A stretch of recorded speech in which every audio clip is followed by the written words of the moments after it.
जो बच्चों phenomenon of beats है, ये हो रहा है तो इसके वर्ड्स को हम लोग समझ रहे हैं। बिल्कुल, जो दो वेव होने चाहिए, राइट, जो दो साउंड वेव होने चाहिए, वो जाहिर सी बात है कि दो साउंड सोर्स से वो निकले होंगे जिनकी डिफरेंट डिफरेंट फ्रिक्वेंसी होगी। लेकिन वो कहते हैं हम ऐसे दो साउंड वेव्स को लेंगे जो उन दो सोर्सेस से निकल रहे हैं जिनकी फ्रिक्वेंसी में स्लाइटली डिफरेंस है, यानी ऑलमोस्ट नियरली इक्वल है। इक्वल नहीं है, नियरली इक्वल होना चाहिए। अगर बच्चों ये इक्वल हो जाएगा दोनों फ्रिक्वेंसीज, तो फिर क्या होगा, मीडियम के किसी भी पॉइंट पे जो फेज डिफरेंस होगा दोनों वेव का, वो क्या होगा, कांस्टेंट होगा, स्टडी होगा।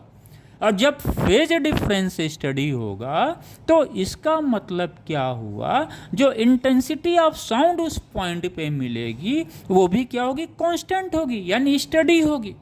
यानी इस पॉइंट पे, मीडियम के उस पॉइंट पे सुपरपोजिशंस के दौरान भी दोनों वेव में क्या होगा, स्टडी इंटेंसिटी मिलेगी, यानी उस पॉइंट पे राइज और फॉल नहीं मिलेगा।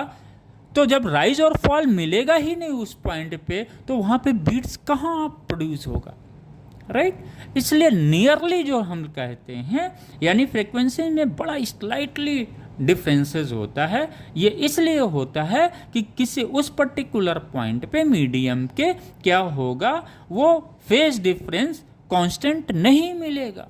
और जब फेज डिफरेंस कांस्टेंट नहीं मिलेगा तो इंटेंसिटी ऑफ साउंड भी उस पॉइंट पे क्या होगी, कांस्टेंट नहीं होगी या स्टडी नहीं होगी। क्योंकि अगर फ्रीक्वेंसीज में डिफरेंस है तो मीडियम के किसी भी पॉइंट पे, मैं फिर रिपीट कर रहा हूँ, मीडियम के किसी भी पॉइंट पे जो फेज डिफरेंस होगा वो स्टडी नहीं होगा, कांस्टेंट नहीं होगा। अगर फेज डिफरेंस कांस्टेंट नहीं होगा तो इंटेंसिटी ऑफ साउंड भी उस पॉइंट पे स्टडी या कांस्टेंट नहीं रहेगी, यानी उस पॉइंट पे भी राइज एंड फॉल होगा। और राइज एंड फॉल जो हो रहा है उसी फिनोमिनन को ही तो हम बीट्स बोलते हैं।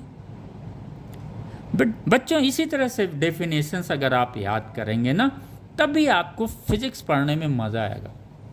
फिजिक्स ही एक ऐसा सब्जेक्ट है जिसकी अगर थ्योरी क्लियर है, इसलिए आप अपना 80% टाइम फिजिक्स पढ़ते वक्त अपने थ्योरी के कॉन्सेप्ट्स को क्लियर करिए। और कॉन्सेप्ट्स क्लियर करने का मतलब क्या हो, एक एक वर्ड्स को, जैसे यहाँ नियरली इक्वल, अब आपके दिमाग में आना चाहिए नियरली इक्वल क्यों कह रहा है, इसको इक्वल क्यों नहीं होना चाहिए।